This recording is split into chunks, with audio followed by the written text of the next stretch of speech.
வணக்கம் மக்களே, இன்னைக்கு நம்ம சிந்து பைரவி கச்சேரி ஆரம்பம். சீரியல்ல யாருமே எதிர்பார்க்காத அளவுக்கு ஒரு பயங்கரமான நெஞ்சை பிழியும் திருப்பம் நடந்திருக்கு. அதை பார்த்தா உங்களுக்கே கண்ணுல இருந்து கண்ணீர் கொட்டும்.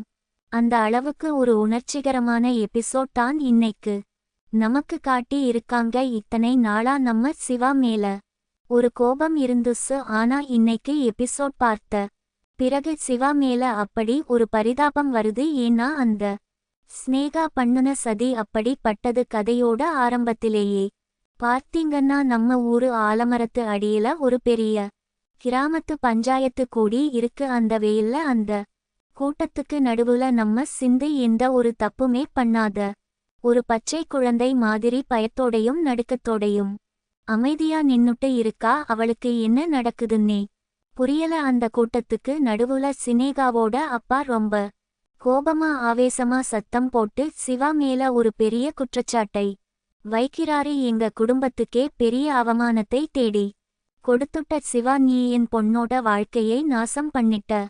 உன்னை நாங்க சும்மா விட மாட்டோம்னு ஊர் மக்கள் முன்னாடி ரொம்ப கேவலமா பேசுறாரு. இதை கேட்ட உடனே நம்ம சிவாவுக்கு வந்த கோபத்தை பார்க்கணுமே, அப்படியே கண்கள் ரெண்டும் நெருப்பா எரியுது. நேரா முன்னாடி வந்து நின்னு சினேகாவோட அப்பாவை பார்த்து கையை நீட்டி, எவனா இருந்தாலும் மரியாதையா பேசுங்க.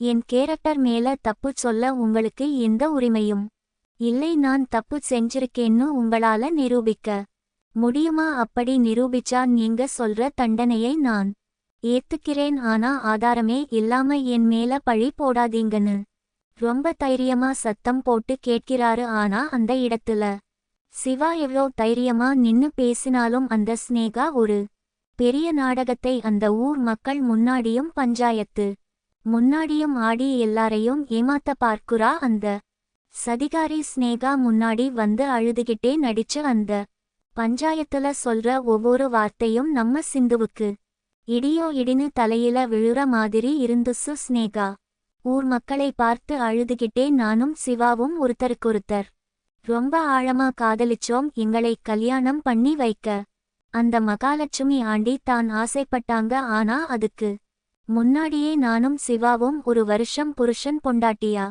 ஒன்னா சேர்ந்து ஒரே வீட்டுக்குள்ள வாழ்ந்தோம்னு ஒரு பச்சை பொய்யை ஒரு பெரிய வெடிகுண்டு மாதிரி அந்த இடத்துல உடைச்சு விடுறா. இதை கேட்ட உடனே அங்க இருக்கிற அத்தனை ஊர் மக்களும் அதிர்ச்சியில உறைஞ்சு போயிட்டாங்க. நம்ம சிந்துவுக்கு அப்படியே தலையே சுத்தி போச்சு. உலகம் இருண்டு போன மாதிரி நின்னுட்டு இருக்கா. தான் உசுரா நினைக்கிற தான் புருஷன் இன்னொரு பொண்ணு கூட கல்யாணத்துக்கு முன்னாடியே குடும்பம் நடத்தினாருன்னு ஒரு பொய்யான அசிங்கமான குற்றச்சாட்டை கேட்கும்போது அந்த ரணகளமான இடத்துல சிந்துவுக்கு பேச்சு மூச்சே வரல.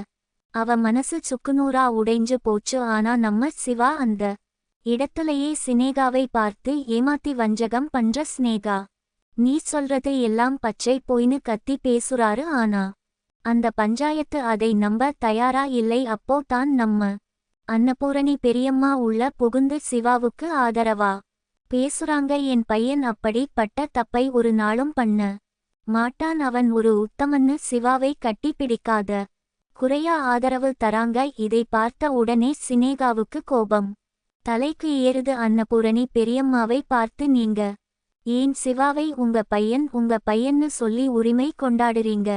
அவனை பெத்து எடுத்தது மகா ஆண்டி தானே, நீங்க ஏன் இடையில் வந்து பேசுறீங்கன்னு ரொம்ப திமிரா கேட்கிறா. இதை கேட்ட உடனே அன்னபூரணியோட முகம் வாடி போகுது. ஆனாலும் அவங்க தைரியமா சொல்றாங்க, அவனை நான் பெத்துக்கலைனாலும் அவனை வளர்த்து ஆளாக்கினது நான் தான். என் பையனோட குணம் எனக்கு நல்லா தெரியும். அவன் ஒரு பொண்ணை ஏமாத்துற ஆள் கிடையாதுன்னு சொல்லி அந்த இடத்துல சினேகாவை அடக்கி வைக்கிறாங்க. ஆனா ஸ்னேகா சும்மா இருப்பாளா? நான் சிவாவோட குடும்பம் நடத்தினதை மருத்துவ பரிசோதனை மூலமா நிரூபிக்க தயாரா இருக்கேன்னு சவால் விடுறா.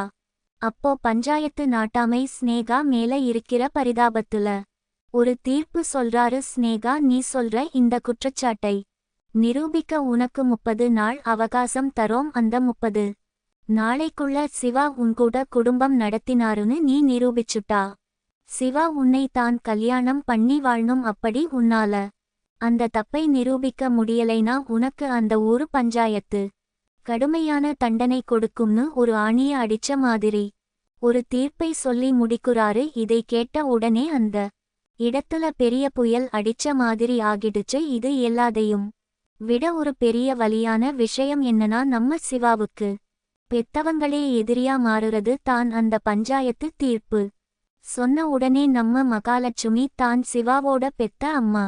ஆனா அவங்க எந்த அளவுக்கு ஒரு விஷமான குணம் உடையவங்கன்னு இன்னைக்கு தான் முழுசா தெரிய வந்திருக்கு. அவங்க பஞ்சாயத்து தலைவர்களை பார்த்து சத்தமா கத்தி சொல்றாங்க, சிவாவை பெத்தது நான், அவனோட வாழ்க்கையில முடிவெடுக்கும் உரிமை எனக்கு மட்டும் தான் இருக்கு. இந்த ஸ்னேகா சிவா மேல சொன்ன பழி உண்மையோ பொய்யோ அதை பத்தி எனக்கு கவலை இல்லை. ஆனா எந்த காரணத்தை கொண்டும் நம்ம சிவாவை அந்த சிந்து கூட மட்டும் சேர்த்து வைக்க மாட்டேன். அவளை நான் என் மருமகளா ஏத்துக்கவே மாட்டேன்னு ஒரு கொடூரமான முடிவை சொல்லி அந்த இடத்துலயே நம்ம சிந்துவை அவமானப்படுத்துறாங்க. அதுக்கப்புறம் அன்னபூரணி பெரியம்மா சிவாவை தன் தம்பி பொண்ணு சுவாதிக்கு கல்யாணம் பண்ணி வைக்க ஆசைப்படுறாங்க. அந்த முடிவை சிவா ஒத்துப்பாரான்னு பஞ்சாயத்து சிவா கிட்ட கேட்கும்போது சிவா எந்த தயக்கமும் இல்லாம ரொம்ப தெளிவான சத்தத்துல ஒரு ஆண்மகனா நின்னு தீர்க்கமான முடிவை சொல்றாரு. என் பெரியம்மா மேல எனக்கு உசுறு, அவங்க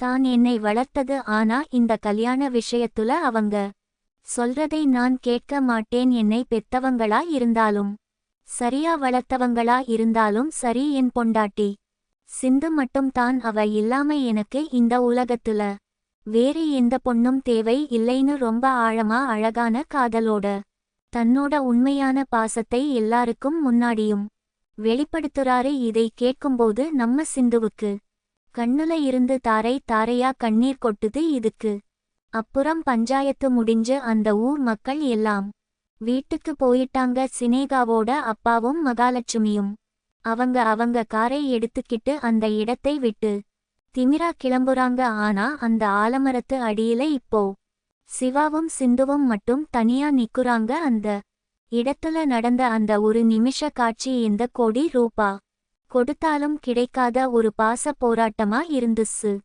சிவா எந்த அளவுக்கு ஒரு முரட்டுத்தனமான டாக்டர், ஆனா இன்னைக்கு தன்னோட கேரக்டர் மேல ஒரு அசிங்கமான பழி வந்த உடனே அந்த மனுஷன் உடைஞ்சு அழ ஆரம்பிச்சிட்டாரு. அந்த ஆலமரத்து அடியில சிந்து முன்னாடி நின்னு தன்னோட 2 கைகளால் முகத்தை மூடிக்கிட்டு சின்ன குழந்தை மாதிரி தேங்கி தேங்கி அழுகுறாரு.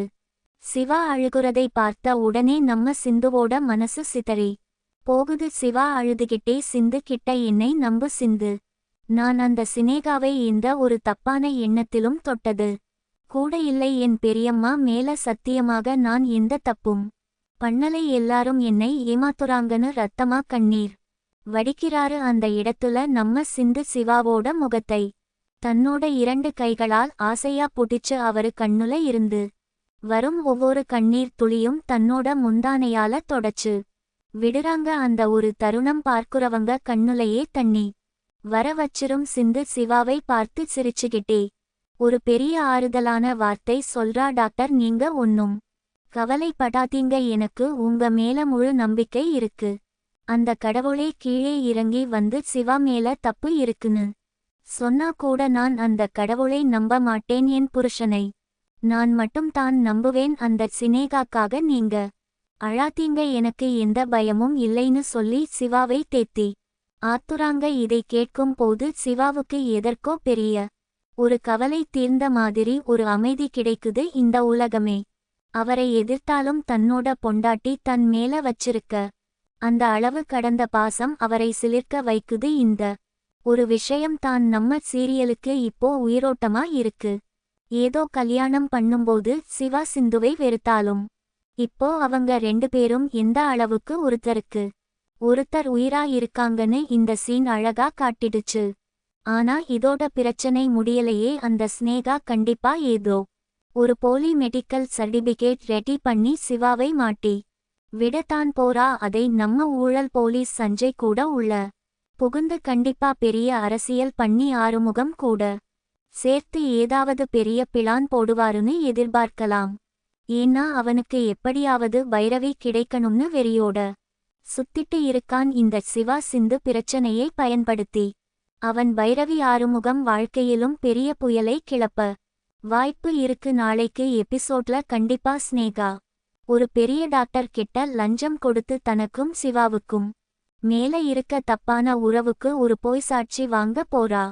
அந்த சாட்சியோட உள்ள வரும் போது நம்ம சிந்து எப்படி அதை எதிர்கொள்ள போறா. அது மட்டும் இல்லாம நம்ம தைரியமான பைரவி அந்த இடத்துக்கு என்ட்ரி கொடுத்து தன்னோட அக்காவை காப்பாத்த அந்த சினேகாவையும் மகாலட்சுமியையும் அடிச்சு துரத்த போறாளா, இல்ல அவ புருஷன் ஆறுமுகம் அந்த சஞ்சய் கிட்ட மாட்டி ஜெயிலுக்கு போக போறாரான்னு பார்க்கறதுக்கு நம்ம எல்லாரும் ரொம்ப ஆவலா காத்துக்கிட்டு இருக்கோம். ஊர் மக்கள் முன்னாடியும் அந்த தீய சக்திகள் முன்னாடியும் நம்ம சிவாவும் சிந்துவும் எப்படி தன்னோட காதலை நிஜம்னு நிரூபிக்க போறாங்கன்னு வரும் நாட்களில் பார்க்கலாம். நீங்க என்ன நினைக்கிறீங்க? இந்த ஸ்னேகா திட்டம் பலிக்குமா, இல்லை நம்ம சிந்து தைரியமா அவங்களை எதிர்த்து ஜெயிப்பாளான்னு உங்க கருத்துக்களை யோசிச்சுக்கிட்டே இருங்க மக்களே. நாளைக்கு ஒரு பெரிய பூகம்பம் வெடிக்க போகுது. அதுவரைக்கும்